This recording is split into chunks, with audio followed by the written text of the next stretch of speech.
성경은 많은 말씀을 하십니다. 성경은 다양한 하나님의 말씀이 있습니다.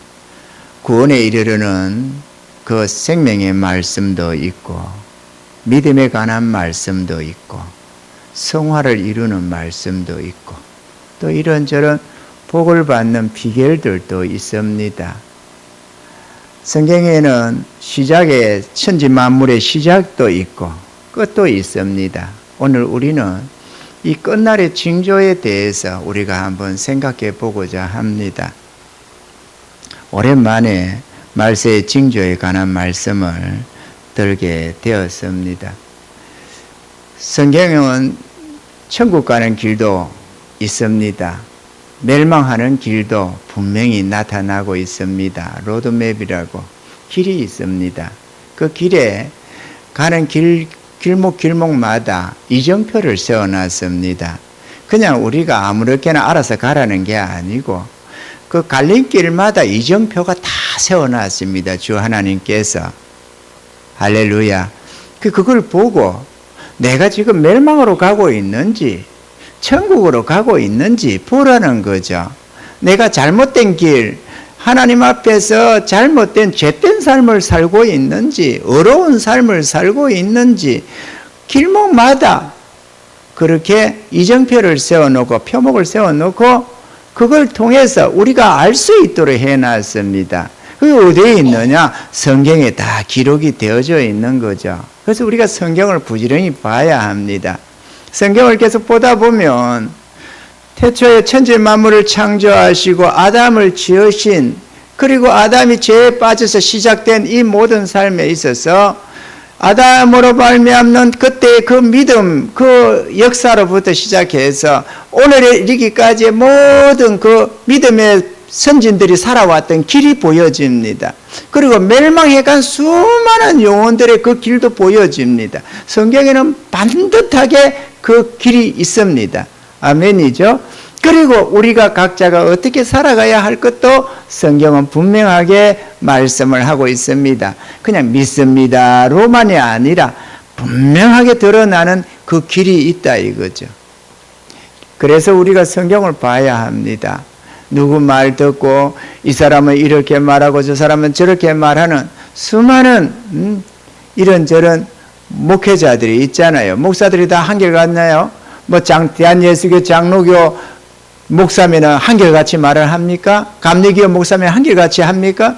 다르다 그거죠. 왜냐? 그 안에는 얼마든지 잘못된 목회자들도 있고 참되지 않은 목회자들이 얼마든지 있습니다. 또 참되다고 할지라도 성경 진리의 차이가 다를 수가 있어요. 어떤 자는 섬기는 은사를 가지고 이런저런 구제사역, 이런저런 섬김의 사역을 하는 사람들도 있고 복음 진리의 밝은 교리의 밝은 이들도 있고 다양합니다. 그러다 보니까 은사가 다르고 대표적인 은사들이 다른다 그거죠. 사람들마다. 그러다 보니까 참된 목회자들 안에서도 진리의 밝은 교리의 밝은 이가 있는가 하면은 그냥 사랑으로 섬기고 봉사하고 하는 이러한 목사님들도 얼마든지 있는 것입니다. 그래서 성경의 진리라고 전하지만 그게 많이 좀 차이가 나기도 하고 특히나 거듭난 목회자와 그렇지 못한 목회자는 전혀 다른 얘기를 하는 것입니다. 같은 성경을 같이 풀면서도 전혀 다른 얘기를 한다 이거지. 하늘에 속한 얘기를 하는가 하면은 땅에 속한 얘기를 하는 이들이 얼마든지 있다는 것입니다. 오늘 우리는 마지막 날에 되어질 일을 우리가 살펴봅니다. 이 마지막 날이라 하면 지구 종말을 얘기하는 게 아니고 주님이 오실 그때를 말하는 것입니다. 우리는 이것을 종말이라고 말을 합니다. 왜? 여기에 거듭나서 구원받은 자는 주님 재림의 때에 다 휴거될 것이지만 그렇지 못한 자들은 남아서 그대로 지옥화되어 가는 거거든요. 그리고 지옥화되어 가는 세월이 얼마가 더 남았든지 간에 우리는 그거를 끝이라고 생각하는 게 아니고 지구 종말에 사람이 최후의 마지막까지 남아있어서 끝나는 그때를 종말이라고 하는 게 아니라 주님의 재림을 종말로 보는 것입니다. 아멘이죠. 그 다음에는 설령 수십 년이 더 가고 100년, 200년이 설령 더 가도 그거는 이미 구원이 없는 세상이라서 아비규환의 세계라서 그거는 우리가 생명의 세계라고 말을 할 수가 없습니다. 지옥의 예고편과 같은 세상이라서 그거는 더 이상 우리가 바라볼 바가 아니고 주님이 말하는 끝날은 주님의 재림을 끝으로 보는 것입니다. 아멘이죠? 바로 그 주님의 재림의 끝날에 대해서 오늘 우리가 살펴보고자 하는 것입니다. 우리는 성경을 알아야 됩니다. 어느 한 부분만 가지고 믿습니다로 살아가는 것은 위험합니다.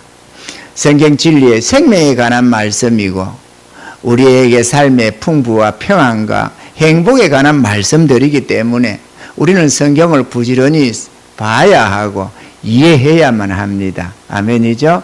그래서 우리가 오늘 이 끝날에 관한 것도 알아야 합니다.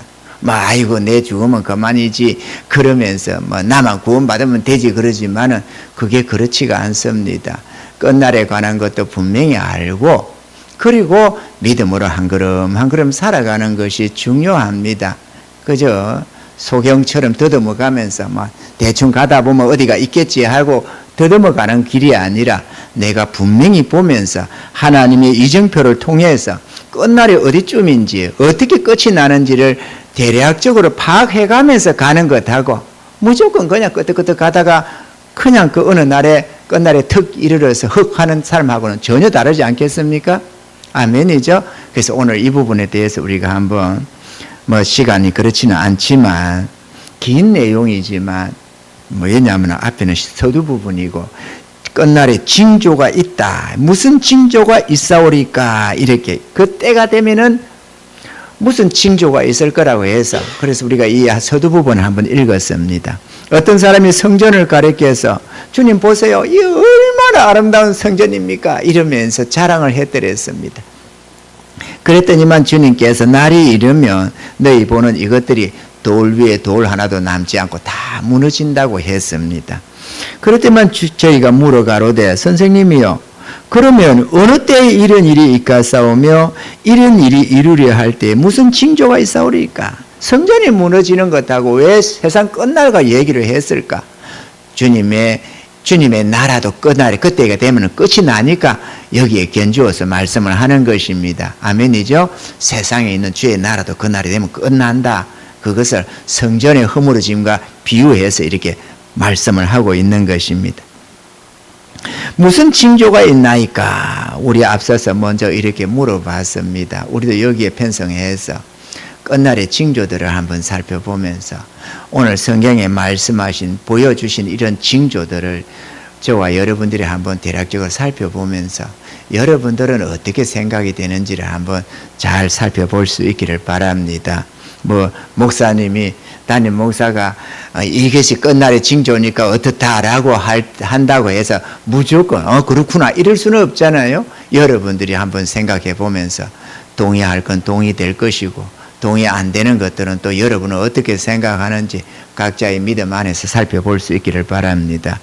가라사대 미혹을 받지 않도록 주의하라. 많은 사람이 내 이름으로 와서 이르되 내가 걸으라 하며 때가 가까웠다 하겠으나 저희를 쫓지 말라.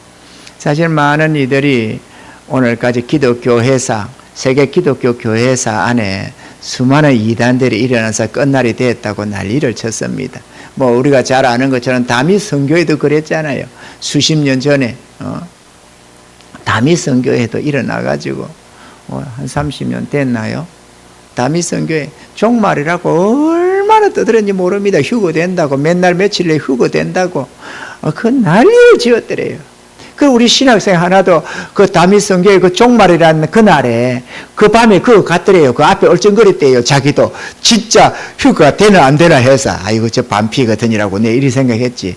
아니 그 하나님이 그 날과 시를 모른다고 했는데 저들은 날짜를 딱 정해가지고 그렇게 했으니까 그게 말이 안 맞잖아요. 전혀 안 맞다 그거죠. 종말에 그 예고도 나타나지도 않았지만 안 맞는 거를 말이죠. 떠들어대는데 세상 사람들은 진짜인가. 그런데 믿지 않는 사람은 2단인지 3단인지 모릅니다. 그냥 기독교라고 생각을 하는 거지. 아멘이죠?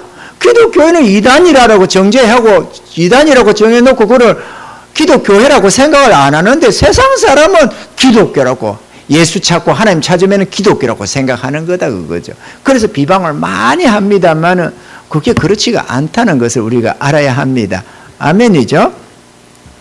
그래서 미혹을 받지 말라. 난리와 소란의 소문을 들을 때에 두려워 말라. 이 일이 먼저 있어야 돼. 끝날은 곧되지 아니하리라. 그러면서 이제부터 끝날의 징조에 대해서 하나하나를 말씀을 합니다. 또 이러시되 민족이 민족을 나라가 나라를 대적하여 일어나겠고. 제가 여기다가 좀 많이 좀 이렇게 좀 적어 왔는데 말씀을 이렇게 해 왔는데 오늘 이거를 한번 전체적으로 한번 살펴보면서 우리가 보고자 합니다. 하나하나를 체크를 하기는 좀 어려우니까요. 유엔이라는 것이 있어서 2차 대전이 끝난 다음에 세계 강대국들이 상임 이사국이 되고 이래 가지고 전 세계가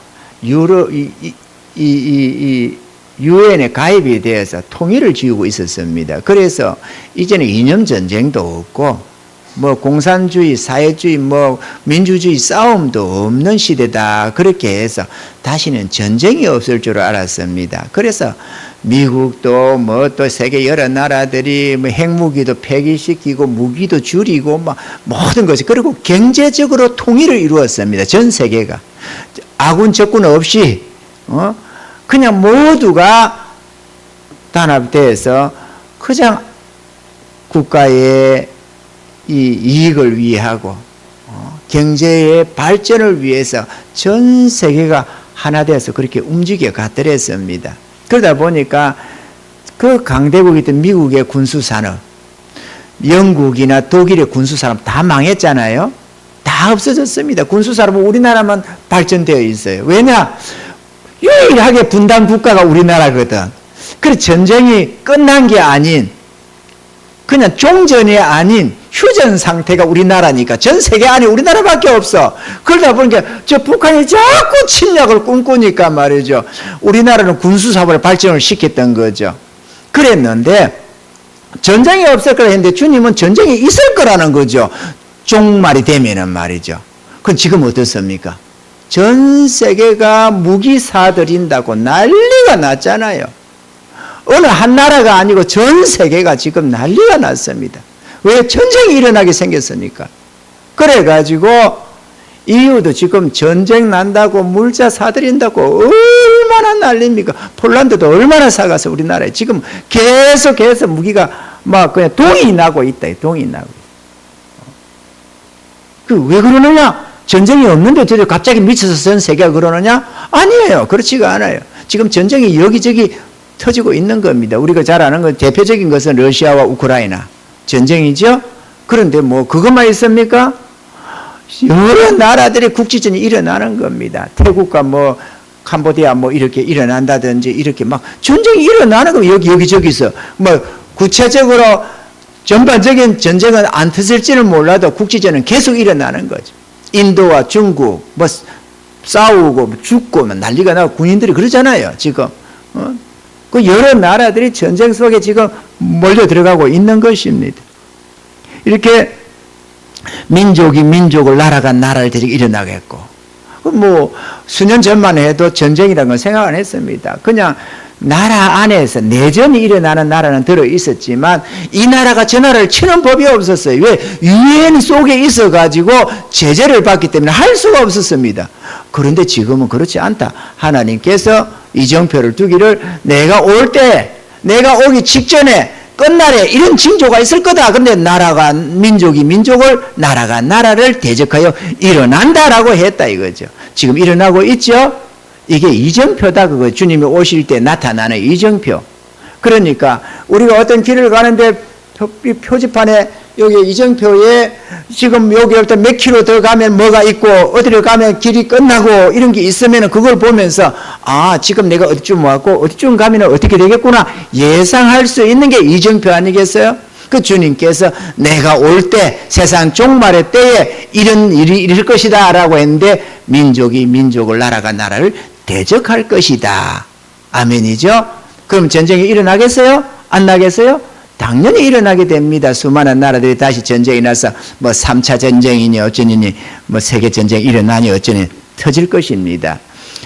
각오하고 있으셔야 됩니다. 아유, 전쟁이 어쩐지 왜 그러나? 아닙니다, 여러분. 전쟁이 일어납니다. 또 처처에 큰 지진과 기근과 온역이 있겠고 그랬습니다. 처처에 지진이 있다. 지진은 어느 시대나 있었습니다. 그런데 왜 주님이 오실 때에 징조 중에 하나를 지진이라고 큰 그것도 큰 징조들이 있을 거다. 큰 지진. 왜 그럴까요? 어느 시대는 마그마 운동이 없었습니까? 어느 시대든지 지진은 있었습니다. 그런데 왜 큰 지진이 이렇게 있을 거라고 하느냐? 이 현대 시대에 오니까 문제는 지진이 일어날 수밖에 없는 이 산업혁명이 일어나서 그래요. 기술이 발달되다 보니까 이제는 기름을 퍼올리기 시작했습니다. 여러분 알죠? 기름을 퍼올려요. 지구가 표면이 이게 사과껍질처럼 지구가 이렇게 큰 게 있다면 그 표면이 사과껍질처럼 이렇게 표면이 있습니다. 그런데 그 5km, 7km, 7, 8km, 5km 내지 7km, 8km 밑에 마그마가 있어요. 이 완전히 그냥 불기둥이니까 불이 있는 거죠. 불과 표면에서 5km, 7km 밑에 있다니까. 완전 불덩어리가. 그런데 이 불이라는 게 위로 올라오기 때문에 지구 껍질 우리가 못 살아요. 뜨거워서 다 불덩어리 되는데 불이 안 되잖아요. 표면에는 식물이 나고 있고 이렇게 우리가 멀쩡히 살고 있는 겁니다. 왜 그러느냐? 그 사이에다가 기름, 물 이런 것들로 채워놔 가지고 이게 불이 못 올라오게 해놨다 이거죠. 이 마그마가 부글부글 화산이 못 올라오도록 막아놓은 게 물이다 이거죠. 물하고 기름. 그럼 이게 뜨거운 걸 막고 있는 겁니다. 솥단지 밑에 아무리 불을 때도 안에 물이 있는 동안에는 불 안 나잖아요. 그것처럼 이렇게 막아놓은 겁니다. 그래 꽉 안반 속에다가 잘 채워놓고 이렇게 해놨어요. 그런데 사람이 발달되다 보니까 기름을 빼쓴다고 그다가 구멍을 뚫어가지고 기름을 빼내는 겁니다. 또 물이 없으니까 물을 빼내는 거예요. 그 안반 속에 안반수라고 하는 거 그거 속에다가 박아가지고 물을 다 빼내는 겁니다. 그러다 보니까 어찌 되겠어요? 공기 압이 빠지듯이 이게 내려앉는 거예요. 지구 표면이 내려앉는 겁니다. 원래 형태가 보존돼야 되는데 내려앉으니까 쩍쩍쩍쩍쩍 나는 거예요. 이란이 지금 테헤란 수도 옮긴다고 하죠?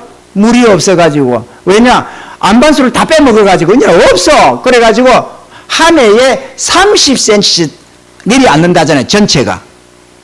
수도가 30cm씩 내려앉는다니까 한 해에. 3년이면 1m에서 내려앉는 거예요. 그거 어떻게 살아요? 물이 없어. 그러니까 그런 허약한 기초체 이게 되니까 지진이 더 굉장해지지. 조금만 문제가 생겨도 나는 거잖아요. 그죠? 집이 단단하게 있을 때는 좀 흔들어도 별 문제가 없지만 설설설설 금이 가고 약해졌을 때 뭔가 충격을 주면 와르륵 무너내리는 것처럼 그래서 언제나 지진은 있었지만 이때 종말의 지진은 차원이 다르다. 굉장해지는 겁니다. 이해가 되시면 아멘. 지진이 있다. 종말에. 그리 더 굉장해지겠죠? 뭐 우리가 저번에도 우리도 어딥니까? 터키. 그 경주 우리나라도 했지만은 우리가 지금 터키가 아니고 지금 뭐라고 그러죠? 튀르키예. 그만 터키라고 굳이 왜 튀르키예 영어 발음을 살짝 띄워가지고 그런지 모르겠어요. 헷갈리게. 튀르키예. 지진 날 때 우리도 옷 그런 거 준비해가지고 몇십 박스로 보냈잖아요. 그거 보낸다고. 우리 교회도 열심히 보냈습니다. 갔다가 인천공항을 가가지고 다 물류도 갖다 주고 왔어요. 차다가 가득 싣고. 비록 헌옷이지만 안 있는 건 다 내놔라 이래가지고 우리가 다 갖다 놓고 했잖아요. 그런데 거기도 뭐 지진이 어느 시대는 있었겠지만 지금 더 굉장해지고 있다는 것이죠. 지진. 그 다음에 기근이 굉장해집니다. 미국의 어느 학자가 기근에 대해서 말을 했습니다. 기근을 말했는데 이 미국 시카고 대학 게리 베커라는 교수가 말을 했습니다. 근데 이게 이게 가뭄이 일어나고 홍수가 커지고 하다 보니까 기근이 생길 수밖에 없어요. 가뭄이 더니까 농작물이 다 망치지죠. 그러면 한 해 가뭄은 괜찮은데 문제는 가뭄이 계속되다 보니까 땅을 못 쓰게 되고 버리는 거예요. 어마어마한 농경지가 없어져요. 불모지가 돼서 아무것도 심을 수가 없는 나라가 되는 겁니다. 땅이 되는 겁니다. 너무도 많아. 여러분 그거 보셨어요? 물 부족 뭐 한 거 자연 환경 다큐멘터리 그런 거 보면 얼마나 심각한지 몰라요. 한번 기회 있거든 한번 봐봐요. 맥부작 다큐멘터리 그런 거 있습니다. 얼마나 물이 부족해서 심각했는지 어떤 나라 자체가 없어져요. 나라 자체가 아무것도 심을 수 없는 땅. 그리고 수많은 강들이 배짝배짝 다 말랐어요. 우리나라도 그렇지만 얼마나 굉장한지 몰라요. 물이 없어져. 그러니 기근이 올 수밖에 더 있습니까? 굉장한 기근이 오는 거죠.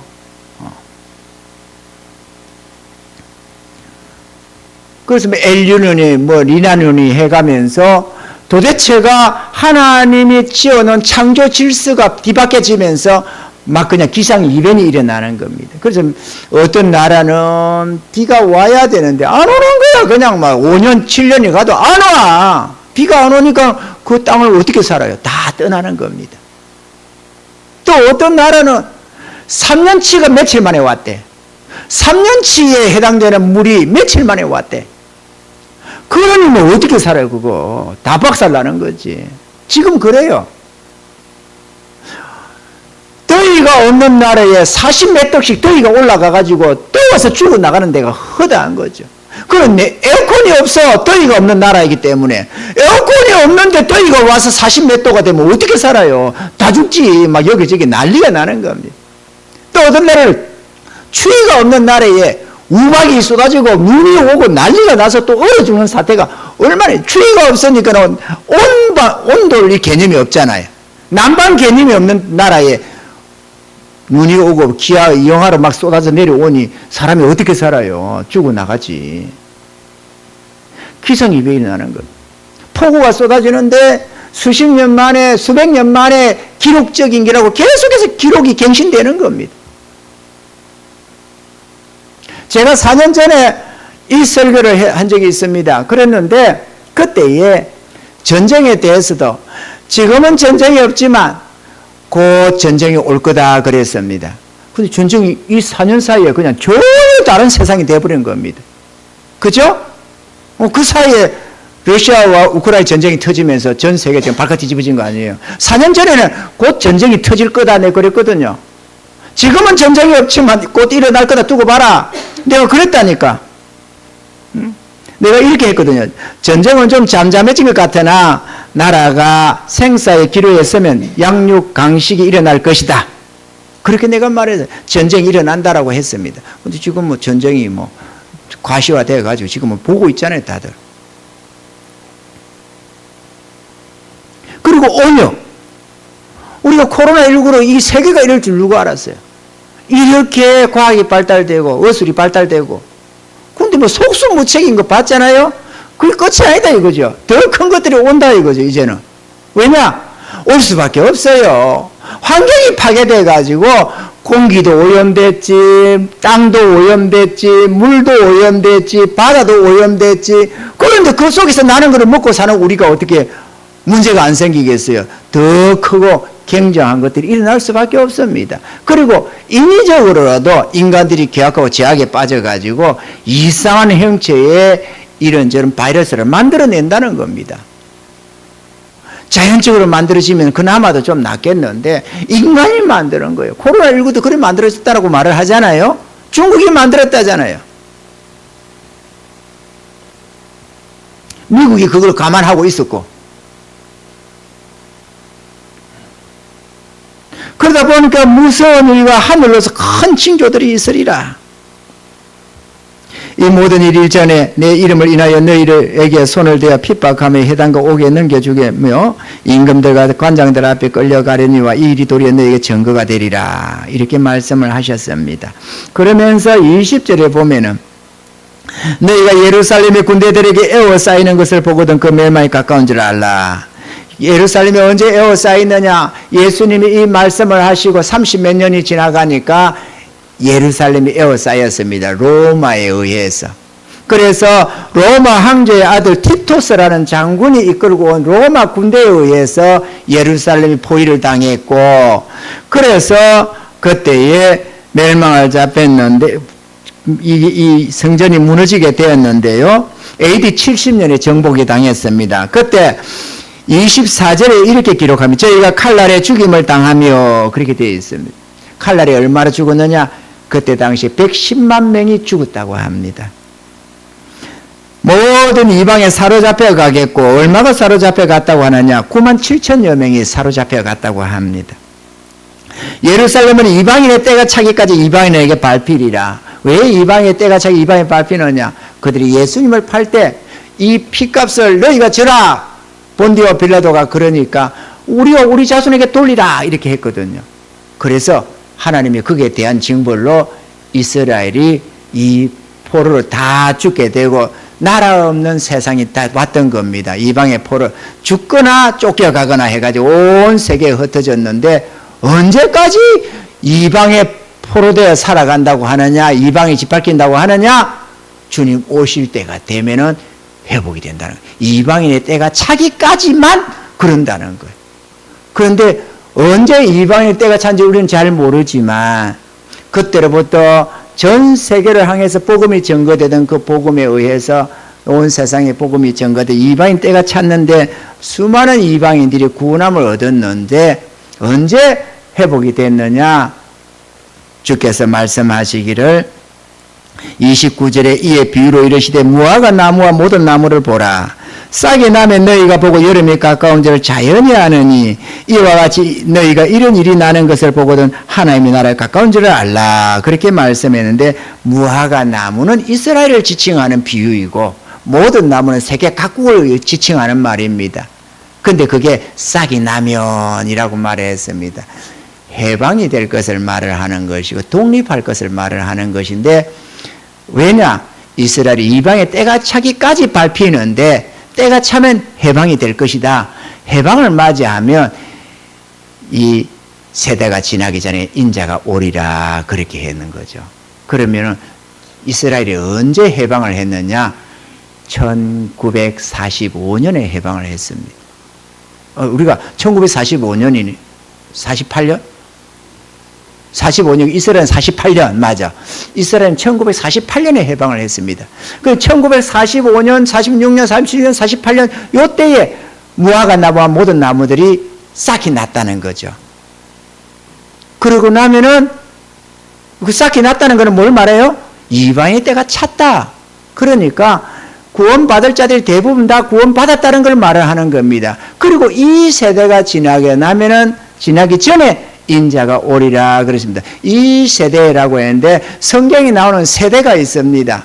어디 나오느냐? 아브라함에게 약속하신 것인데, 4대가 이르게 될 때, 4대가 지나면 너희가 이 약속의 땅을 얻게 될 것이라고 말을 했습니다. 이방인에게 너희가 이렇게 노예로 살다가 때가 되면 찬다고 했는데, 4대가 지나면 해방을 맞이하고 이 땅을 얻을 것이다. 약속의 땅을 얻게 될 것이다. 라고 했는데, 그 4대가 얼마였느냐 하면은 400년. 또 400년 딱 떨어지면 한 세대는 100년이라겠는데, 430년이라고도 하고 400년이라고도 합니다. 좀 애매모호한 부분이 있습니다. 그러니까 약 100년, 한 세대는 100년 이렇게 대충 잡는 겁니다. 성경은 명확하게는 안 합니다. 날짜 계산한다고 뭐 할까 봐서 그러는가 봐요. 한 세대는 한 100년입니다. 100년 정도 되다 보니까 이 세대가 지나기 전에라고 한다면 많아봐야 한 100년인데, 100년이 지날 쯤에는 지나기 전에라고 했습니다. 그때쯤 되면은 인자가 오리라 그랬습니다. 그러면 1945년을 기준이 아니고 우리나라가 기준이 아니니까 이스라엘이 항상 기준이니까 이스라엘을 기준점으로 잡아도 1948년에서 100년, 2048년입니다. 지금 2025년이 끝자락입니다. 앞으로 한 20년 남았다는 거예요. 주님 오실 날이. 지구 종말이 20여 년 남았다는 게 아닙니다. 주님 오실 날이 그렇다 그거죠. 이해가 되시면 아멘. 여러분, 성경의 말씀을 믿지 않으면 아무것도 현실로 와닿지 않습니다. 구원도 천국도 지옥도 어떤 것도 그냥 흘려듣고 설교 시간에 전하는 그냥 설교다 이렇게 들리지, 그게 하나님의 음성이로나 경고로 전혀 안 들립니다. 또 그런 이들은 영의 음성을 못 들어서 구원에 이르지도 못합니다.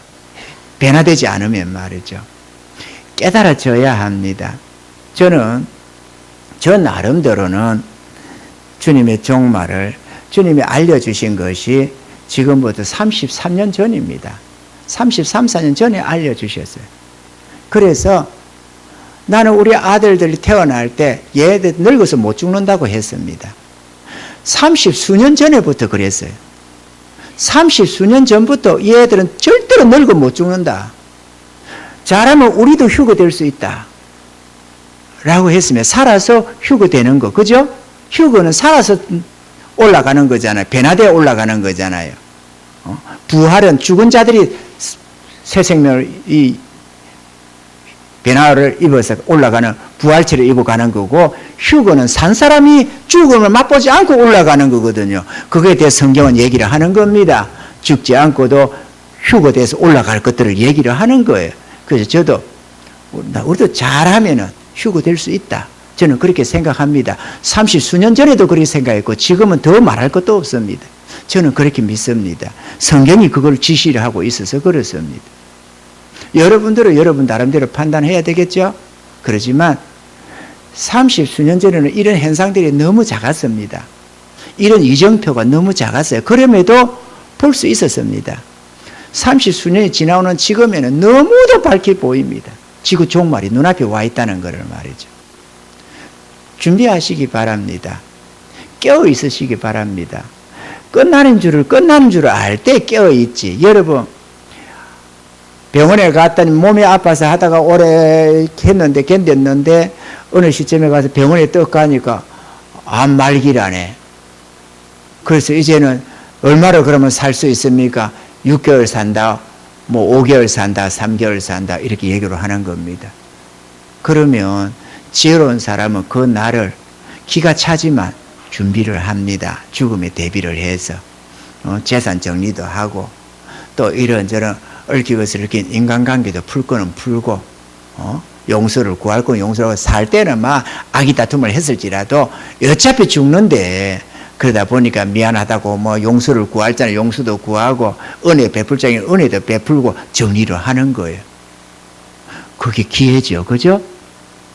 그런데 어떤 이들은 그걸 못 받아들이고 버티다가 그냥 아무 준비 없이 죽어가는 거예요. 우리는 어떻게 해야 되겠어요? 준비를 해야 되겠죠? 주를 믿는다면, 여러분이 진짜 주님을 믿는다면, 천국과 지옥을 믿는다면 준비를 하시기 바랍니다. 종말이 눈앞에 와서 있는데 주님이 계속해서 이정표를 보여주는데도 에이, 천년만년 계속 될 걸로 생각해가지고 에이, 그러면서 무시하고 그냥 막 여전히, 주님은 그러잖아요. 주님이 올 그때에도 마치 롯의 때처럼, 롯이 소돔과 고모라를 떠날 때, 그날 때에도 시집가고 장가가고 뭐 집 짓고 뭐 땅 사고 그렇게 했다잖아요. 소돔과 고모라 멸망을 하는데도 그거를 모르고 그날까지도 그러더라는 거예요. 그날에 결혼식 찬다고 준비한 사람도 많겠죠? 있지, 당연히. 그날 땅 사는 사람도 있을 것이고 집 짓는다고 한참인 사람도 있을 것이고. 노아 홍수 때는 안 그랬어요? 노아 홍수가 나서 떠날 텐데도 그들은 모든 것을 다 한다고 난리를 짓고 있었습니다. 왜? 영의 음성을 못 들으면 아무리 경고를 해도 안 들리는 거예요. 세상에 안 믿는다고 주님의 경고가 끝나는 게 아닙니다. 경고가 경고로 끝나는 게 아니고 종말은 오는 법입니다. 그와 같이 롯의 때처럼, 노아의 때처럼 내가 올 때도 그렇게 할 거라는 거죠. 깨어있지 않으면은. 깨어있지 않으면은 눈앞에 와서 준비가 다 됐어야 되는데도 죽음을 준비 안 하고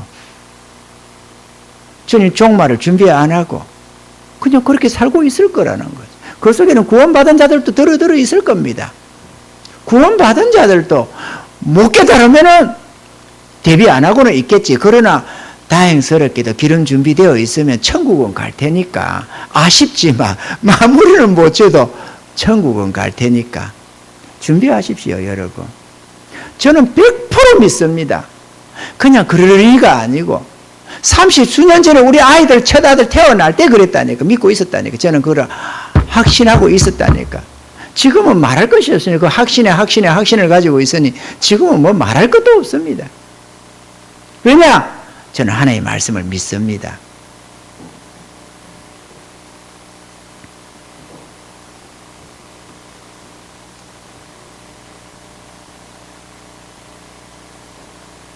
사랑하는 성도 여러분, 1월 성신에는 징조가 있겠고 그랬네요.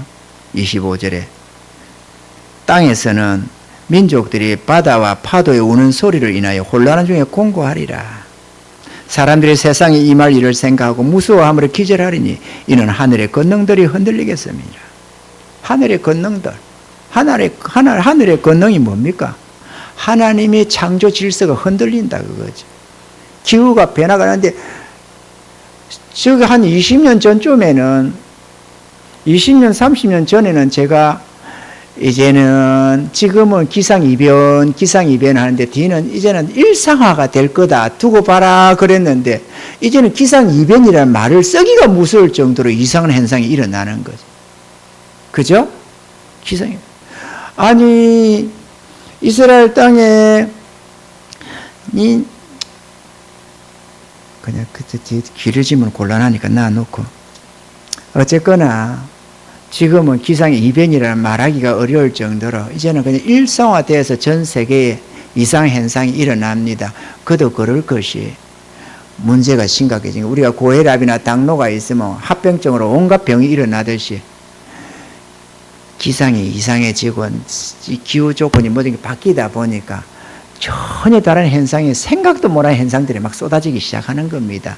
그러니 그거를 기상이변이라고 말하기가 곤란하잖아요. 이제는 일상화되어 가는 거죠. 사랑하는 성도 여러분, 깨어 있읍시다. 주님은 깨어 있으라고 말을 합니다. 깨어 있으라. 그런데 32절에 보면 내가 진실로 너에게 말하노니 이 세대가 지나기 전에 전에 모든 일이 다 이루리라. 이런 것들이 다 일어난다. 천지는 없어지겠으나 내 말은 없어지지 아니하리라. 너희는 스스로 조심하라. 그렇지 않으면 스스로 조심하고 정신 차리지 않으면 어떻게 된다고 하느냐? 방탕함과 술 취함과 생활의 염려로 마음이 둔하여지고 먹고 산다고 뭐 한다고 돈 번다고 뭐 사업한다고 성공한다고 몸부림치다 보면은 마음이 둔해져서 둔감해져서 하나님의 경고를 이렇게 대충 이렇게 듣고 흘려 듣게 되고 뜻밖의 그 날이 뜻과 같이 너에게 임하리라. 이런 날이 돼서는 안 되겠죠? 생각도 안 하는데 그냥 턱 닥쳐가지고 헉 오늘날 자고 일어나니까 주님 경고처럼 두 사람이 매를 메고 있으면 한 사람은 데려감을 당하고 한 사람은 버려둠을 당하고 두 사람이 누웠다가 한 사람은 데려감을 당하고 한 사람은 버려둠을 당하고 이런 일은 없어야 되겠죠? 우리가 준비해야 합니다. 준비하시기 바랍니다. 준비하시기 바랍니다. 이거를 그냥 설교라고 듣지 말고 하나님의 경고의 음성으로 들으셔서 왜냐? 이거 놀랍잖아요. 창세로부터 시작됐던 아담으로부터 시작됐던 구원의 그 역사가 앞으로 20년을 정도 가면 끝난다니까. 지구상에 사람은 남아있겠지만 구원받은 자는 다 떠난다니까요. 그러면 그 다음에는 구원이 없어요. 사람은 남아있겠는데 구원이 없어 더 이상은. 그건 끝난 것도 아니에요. 그 다음에 영원한 지옥 아닙니까?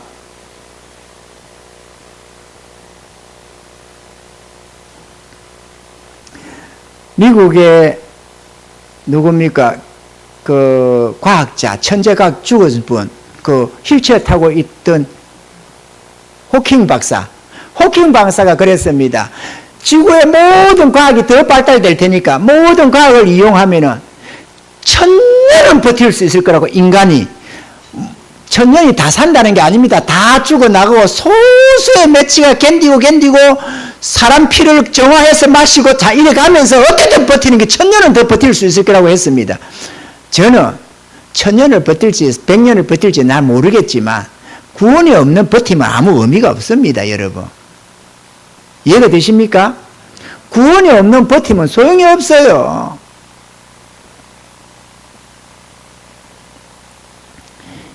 기근이 나고 물자가 사라지면 점점 하나의 은혜가 닫혀지면 식량의 위기가 닥칩니다.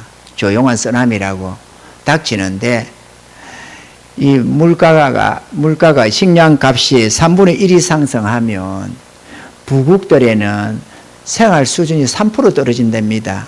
그런데 가난한 나라는 20%가 떨어진대요. 그렇지 않아도 가난한 나라에서 한 끼도 못 먹고 사는데 20% 떨어지면 얼마나 죽어나간다는 거예요. 그러면은 수억만 명이 죽는 거예요. 수억만 명이 죽어.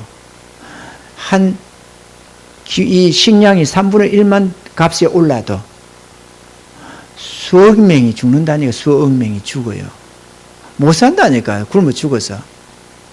그 점점 더해지 가면은 10억, 20억 죽어가겠죠. 없어지겠죠. 못 먹으면 죽습니다. 사람이 못 먹는데 뭐 죽지요. 어떻게 하겠어요. 지금도 굶어 죽는 사람이 얼마나 많은데 1000만 명이니 뭐 2000만 명이니 하고 있는 판에 얼마나 더 많아지겠어요.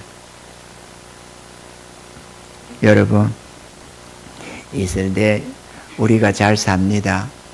못 산다고 해도 뭘 먹을까 고민하며 살잖아요. 먹을 게 없어서 뭘 먹을까가 아니라 이거 먹을까 저거 먹을까 그러면서 좀 사니까 구제도 좀 많이 하시기 바랍니다. 지구상에 어려움 당하는 사람 너무 많습니다. 우리는 감사하게도 대한민국이 태어났으니까 그렇지. 우리가 아프리카 같은 나라 태어나서 어쩔 뻔했습니까? 저런 전쟁이 내전이 일어나서 난리가 난 저런 난민들 속에 우리가 있으면 어찌 되겠어요? 얼마나 참담합니까?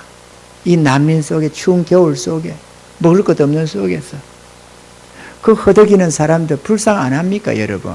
같은 인간이 되어가지고 좀 보내세요 여러분. 가정적으로도 교회적으로도 해야 되겠지만 가정적으로도 뭐 먹는다고 기분 내지 말고 잘 먹고 잘 사는 거 자랑이라고 하지 말고 뭐 그거 복 받았으니까 좋지 자랑이지. 그러나 없는 사람도 굶주리는 사람도 죽어가는 사람도 좀 생각을 해야 되잖아요. 주의 백성이니까. 아멘이죠? 하나님의 은혜를 입은 자들이니까 우리가 생각 안 하면 누가 생각해요? 부자들이 하면 될 텐데 부자들 안 합니다. 거듭난 자들이 하는 거지. 은혜 있는 자들이 하는 거고요. 여러분 열심히 마음 쓰시기 바랍니다. 방탕과 여생활의 염려로 마음이 둔하여지고 뜻밖의 그 날이 너희에게 떡과 같이 임하리라. 이 날은 온 지구상에 거하는 모든 사람에게 임하리라. 어느 한 사람 두 사람이 아닙니다. 종말이니까 말이죠. 준비합시다. 할렐루야. 준비하셔서 우리가 첫째가 구원함을 얻어야 됩니다. 죄 사함 받으십시오. 죄 씻음 받아서 값없이 주시는 하나님의 용서와 구원을 먼저 입으세요. 그러면 성령을 받아서 영에 속한 사람이 되고 영의 음성을 들을 수 있고 영의 세계를 볼 수가 있습니다. 육신의 눈으로만 쳐다보는 건 아무것도 안 보이고 안 들립니다. 거듭나야만 보입니다. 그러니까 먼저 거듭나셔서 하나님의 거룩한 백성이 되시고 하나님 주시는 이 은혜 속에서 하루하루를 준비하며 사셔서 천국을 준비하고 지옥의 심판에 대비하는 은혜들을 가지시기를 바랍니다.